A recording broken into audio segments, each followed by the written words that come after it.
Good morning, everyone. We appreciate your patience, and we're about to get started here. I just want to introduce you to everybody that you're seeing in front of you. And if I could get you to raise your hand when I say your name. Karen Caprice, Second Vice President of the United Nurses of Alberta.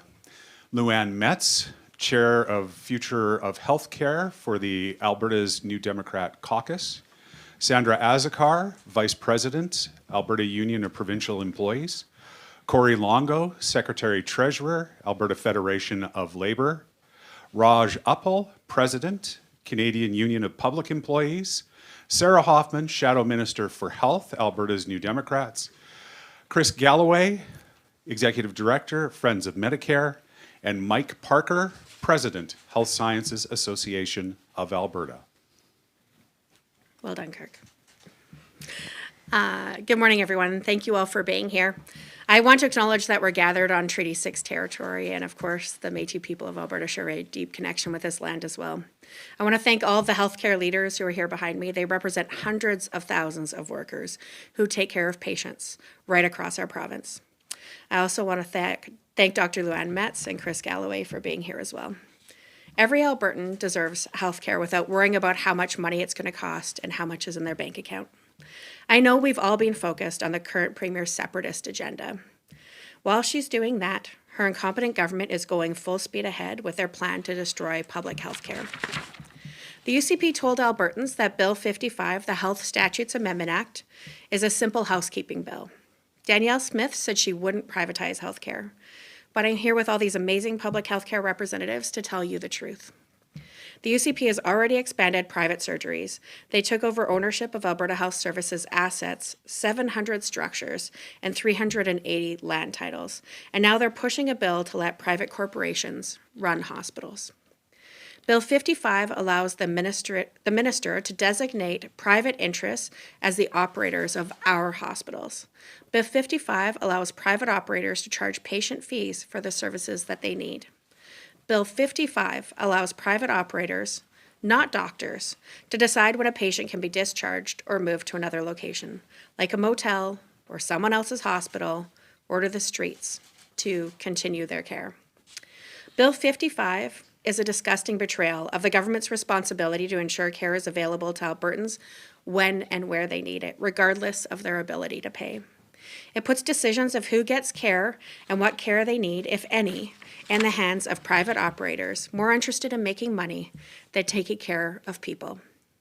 Bill 55 cannot be allowed to pass in its current form. The government would love for no one to even notice that it's passing. In fact, yesterday they brought in notice that they will be using closure.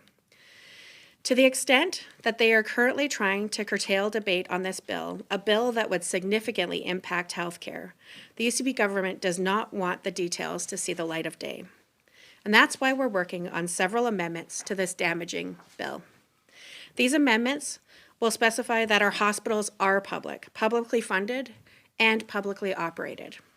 When you or someone you love goes to the ER or needs life-saving surgery or has cancer, the people making decisions about you and your care should be focused on the patient, not the profit. Patients should never be discharged until a health professional determines they no longer need health care. And we will have an amendment to ensure that patients needing care cannot be transferred to a motel, hotel, shelter, or the streets.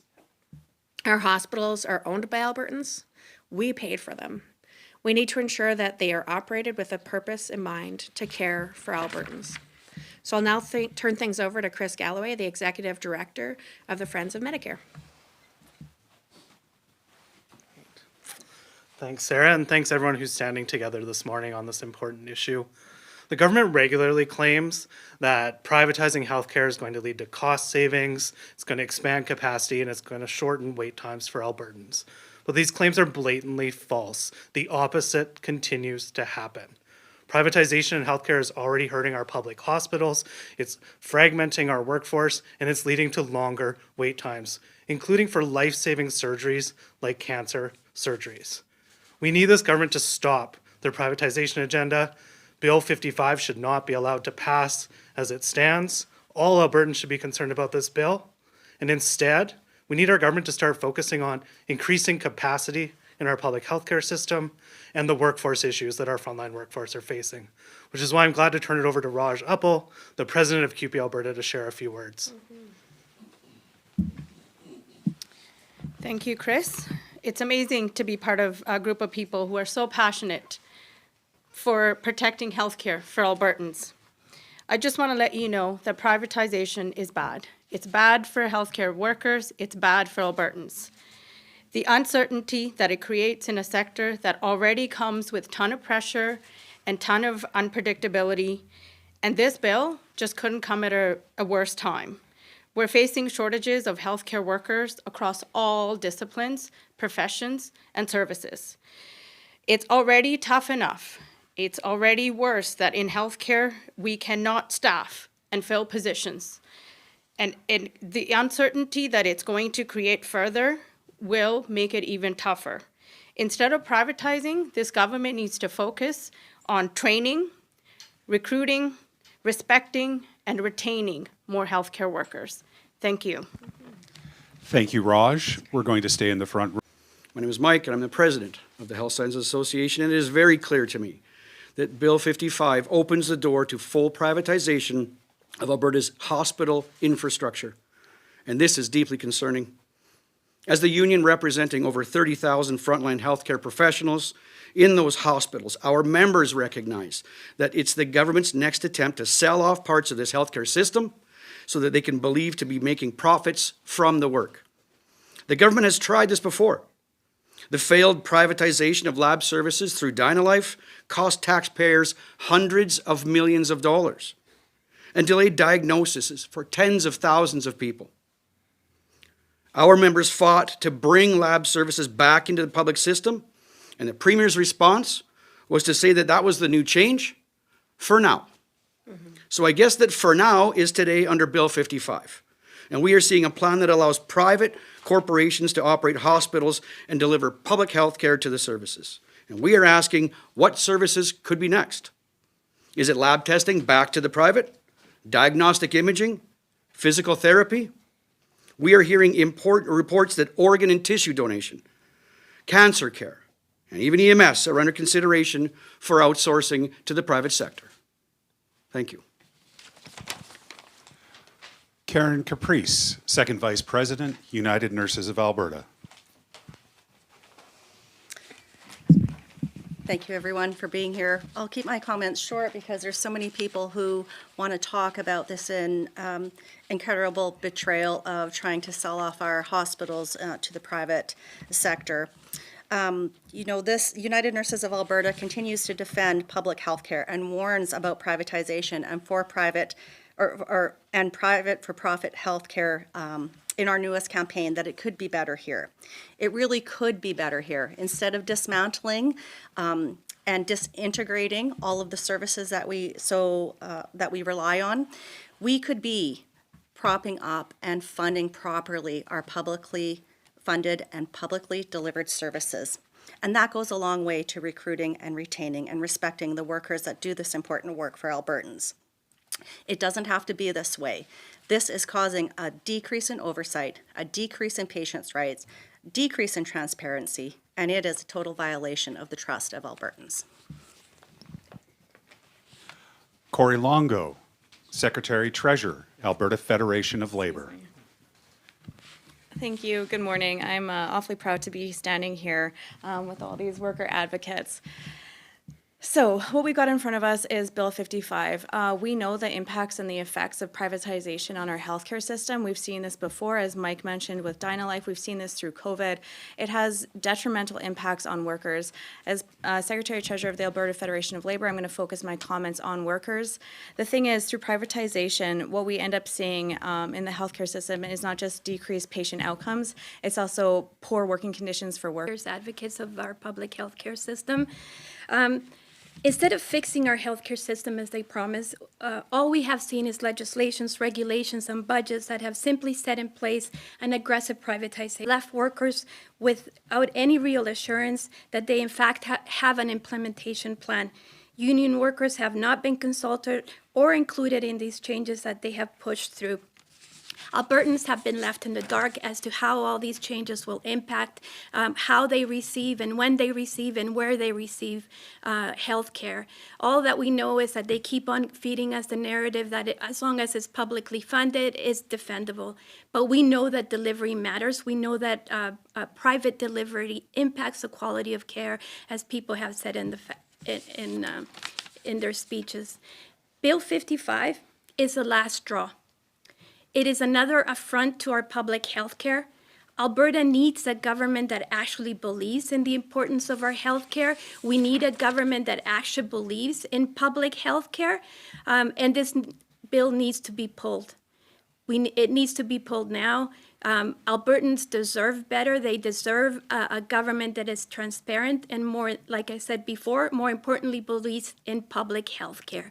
If you don't believe in public health care, then all you have left is private for-profit solutions, and that's not what Albertans want. We want a system that is there based on need and not ability to pay. Thank you.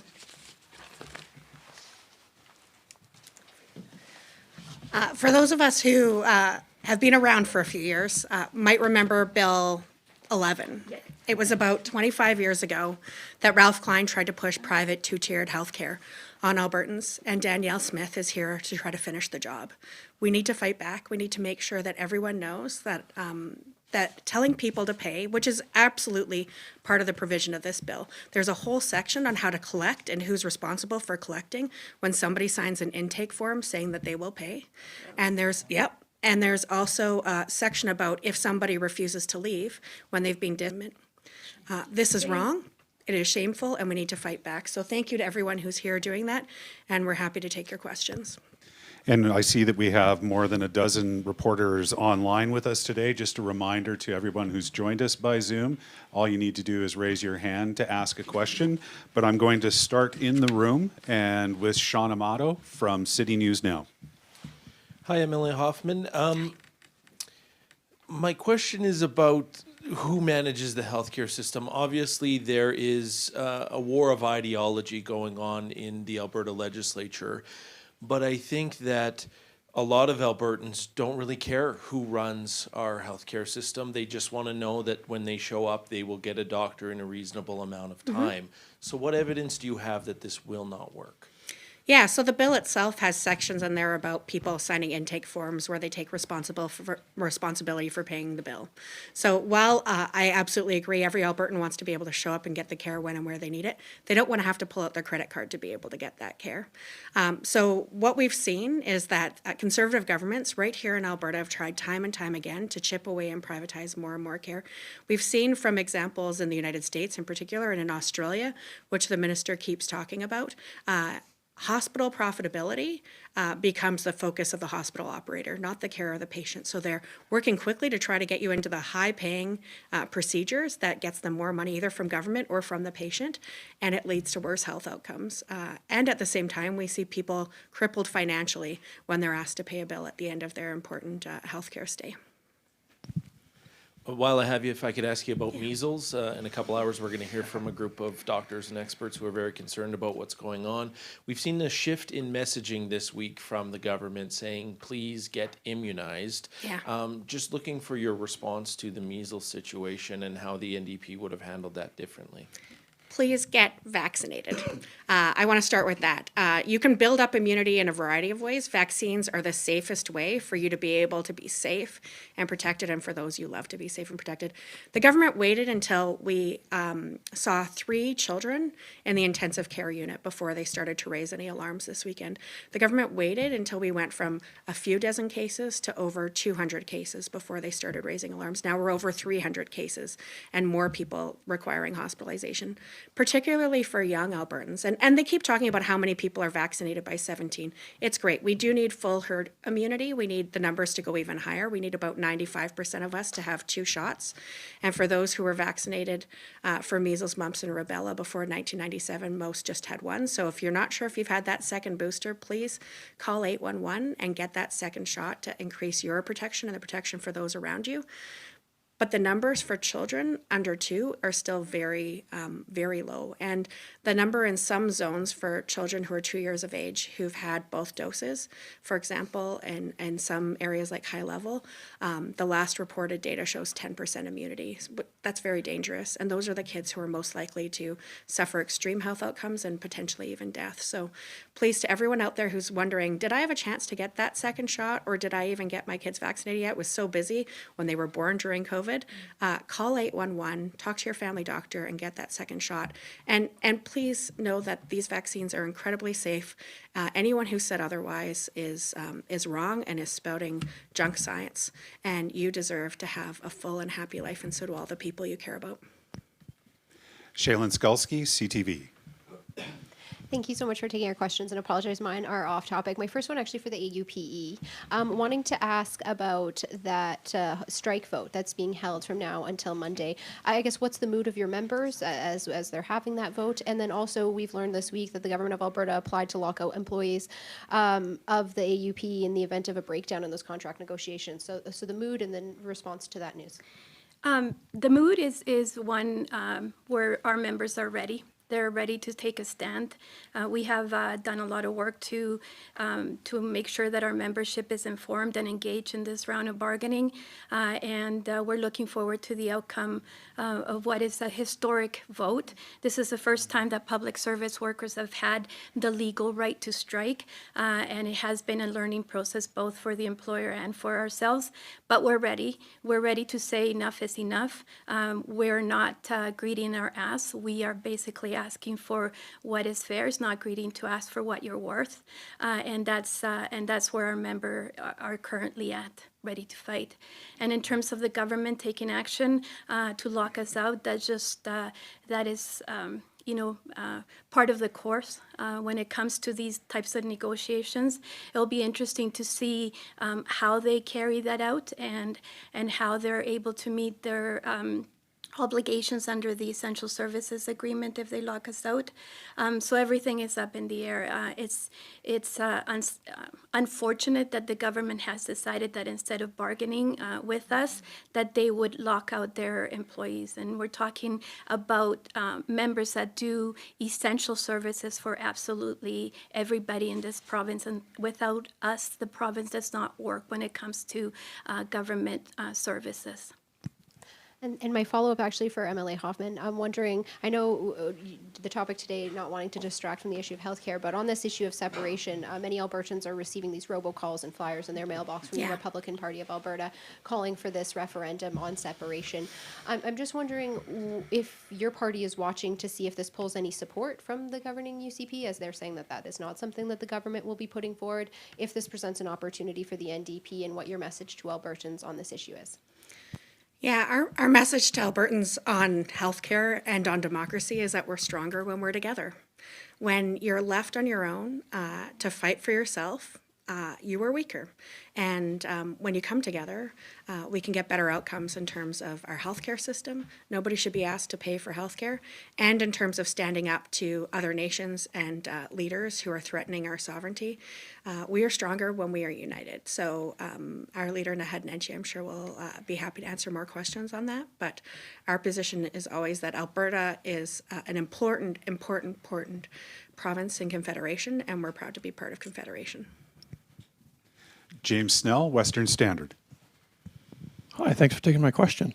A lot of people argue that Canada's public healthcare system, coast to coast, is in crisis, whether it be family medicine, ER wait times, surgical wait times.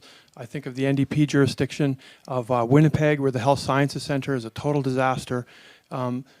Surely the NDP has a plan to reinvigorate the healthcare system that is just outside of dumping a bunch more money into healthcare, which has been the strategy in Canada for a long time. So what are you offering that's new?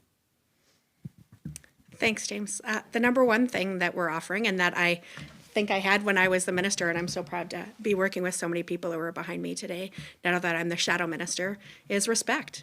We sat down at the table, we reached fair agreements, and we kept every single hospital open. In every major municipality in Alberta, you could get a family doctor. That certainly isn't the case today under the UCP. They have been disrespectful to healthcare workers and to Albertans. The fact that we have over 35,000 hours of closed emergency departments in Alberta last year, and when I asked the minister about that and her strategy to bring that number down, she just blamed doctors for wanting to take time off. That is not okay. We did not experience anywhere near that level of chaos. In fact, under the NDP in Alberta, healthcare was quite boring. You got the care when and where you needed it. And could it be better? Absolutely. We also had smaller increases to the budget line items than you're seeing under the UCP. So when it comes to working with the dollars we had, providing stable, respectful public health care, growing the health workforce, I will put my record up against the current health minister any day of the week. And we also had no corruption. We are embroiled in a corrupt care cover-up right now, and that should not be what the government's focused on. They shouldn't be focusing on trying to rip the country apart and cover up their corruption. They should be focused on making sure everyone gets a doctor, that nobody has to pay, and that you have the very best public health care anywhere in the country. There seems to be a need for a boots-on-the-ground fix of the system. So I'm just not hearing a plan in your answer. So what is the NDP's plan to fix the system? James, our plan is to show respect to the people who work in the system, and we are seeing nothing but hostility from the UCP. The fact that they're talking about locking out public workers in other areas means that they wouldn't be afraid to lock out workers in other areas as well. We have seen huge increases to the budget, but that money has not been focused on workers or on patients. We've seen allegations of hundreds of millions of dollars, over $600 million to one company alone, with bloated for-profit contracts that have allowed for the rich to get richer and people at home to wait in pain. And they've taken public healthcare workers out of public operating rooms and pushed them into private for-profit surgical centers. That's not okay. Our plan is to show respect, to recruit healthcare workers, for not just from across the country, but from around the world, to come back here and to make sure that we retain those that we have and that we give adequate training to those who want to enter the workforce right here at home. So I'm very proud to work with everyone here behind me and everyone who cares about having a strong public healthcare system to make that a reality. We have a number of people online, and we're going to start with Catherine Gakowski from Alberta Today. Catherine, go ahead. In the House that I had initially missed was these trespassing provisions. If the hospital says you're discharged and you hang around. So the government themselves have said there's a problem where there are not enough long-term care beds to discharge people to. You mentioned motel medicine. What problem are they trying to solve here? And what are you proposing with your amendment that's going to be coming forward? Yeah, so what they're saying is that the person who operates the hospital, which they don't even need to have any medical expertise, when they deem that somebody needs to leave the hospital, that they can choose whether they transfer them to a different hospital or a different healthcare facility or to home or anywhere of their choosing.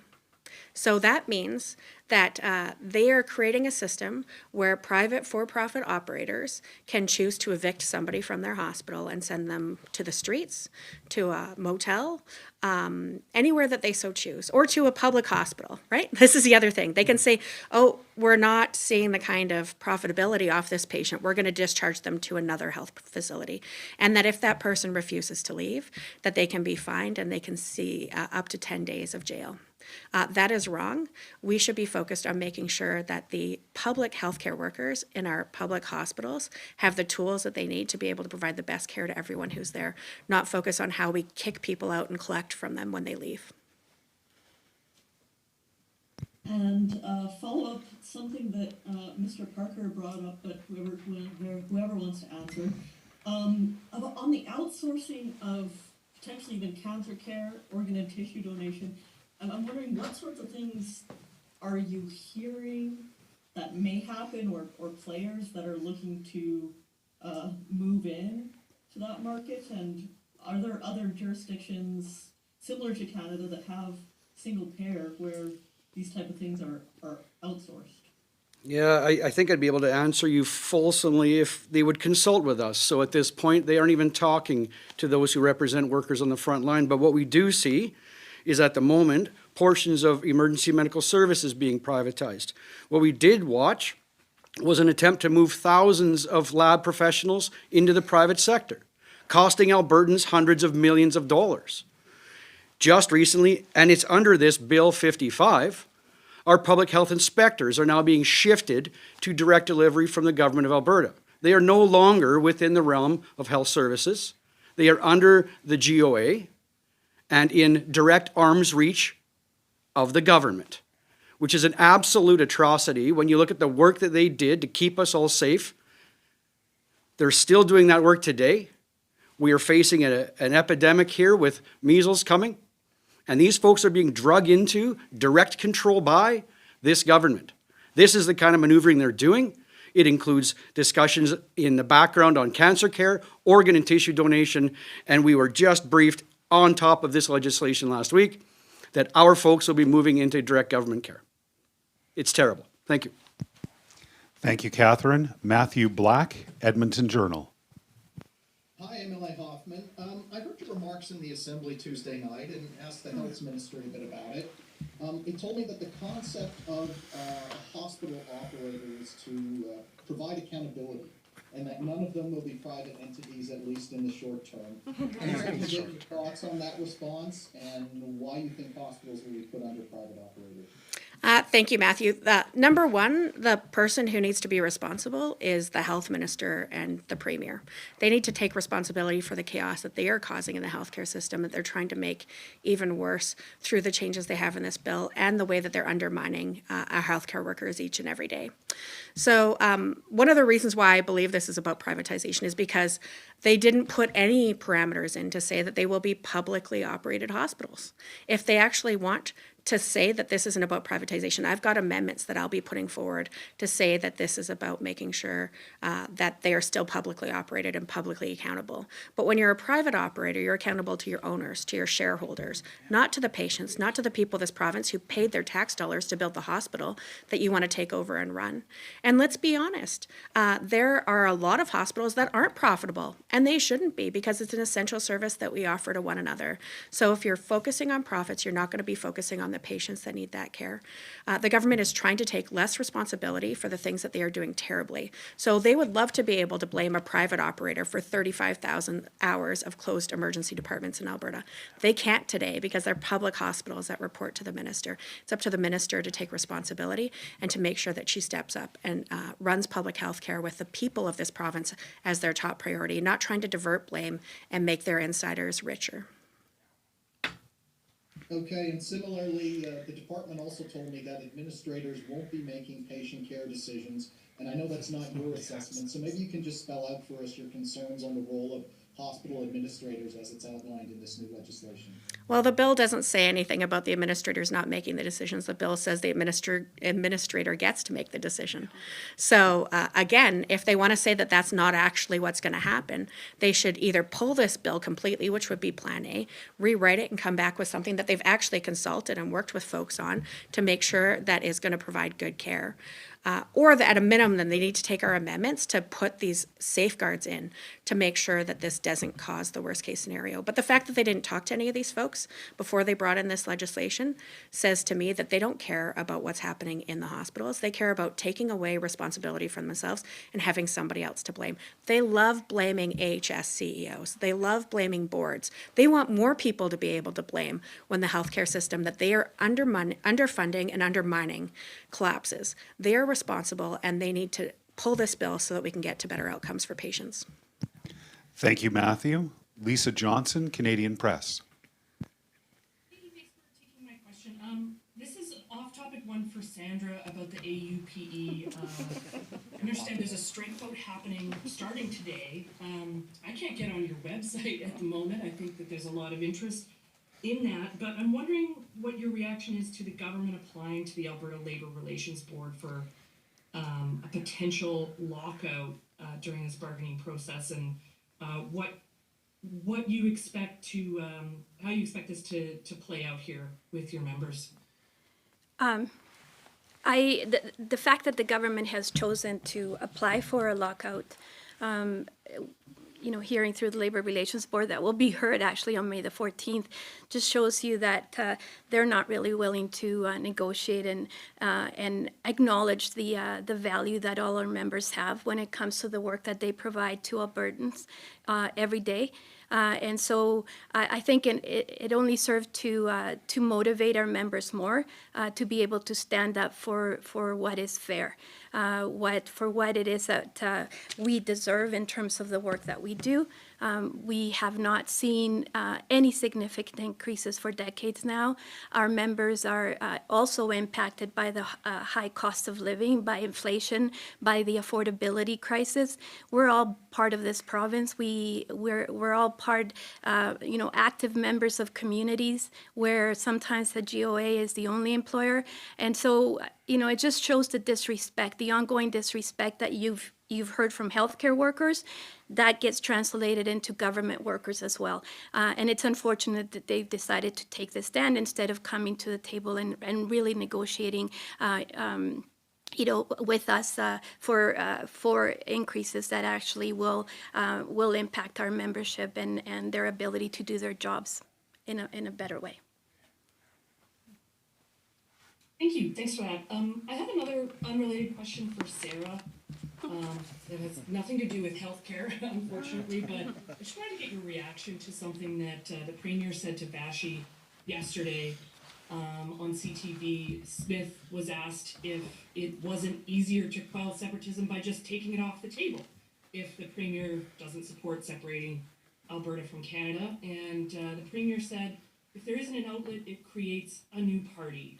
How would you interpret that response? That the Premier is a separatist. She absolutely is completely fine with stoking these fires of hate and division. She refuses to say that she doesn't want separation, and she is propping up and creating an easier threshold for people to be able to force a referendum. This is disrespectful to all Albertans and to all Canadians. Our leader has said that if she wants a referendum, she should do it immediately. She shouldn't set up all these rules to have more third-party, private, big money donors campaign on this for several months or maybe even a year. That if you want to ask Albertans their opinion on this, you can ask them. You can also do that without forcing a referendum. You can do that through a variety of means. So I don't think we can believe what the Premier is saying when it comes to this bill. They are clearly creating the same conditions that we had under Bill 11, and I don't think we can believe what she's saying around wanting to divert responsibility from where she stands on Confederation. Sorry, can I take another stab at that? Sure. Just to put some more context around it, Smith was citing the high popularity of the Parti Québécois, saying she doesn't want to see that happen in Alberta. She's essentially saying she's willing to risk a separation referendum to avoid the growth of a political rival. What would you say to that? Yeah, that is selfish and it is dangerous. My whole life, Quebec's been having referendums and talking about separating, and it is not good for our country. It is not good for investment. It's not good for Quebec. It's not good for, if you want to talk about, she's supposed to be this pro-business premier. She is causing all sorts of business uncertainty by putting these, lofting these massive ideas out there and refusing to take responsibility for them. That's not leadership. It's not good for the people of the province of Alberta or the province of Quebec.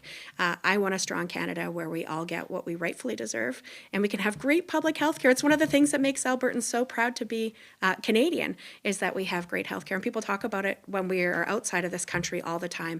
One of the things that sets us apart from the United States. She spent more time trying to get selfies with Republicans than she has on focusing on public healthcare and meeting with the leaders behind me.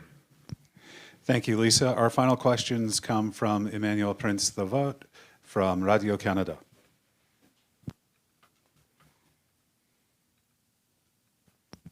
Emmanuel? All right, so he's not saying anything, and so that concludes our news conference for this morning. Thank you, everyone, for joining us. Mind how you go.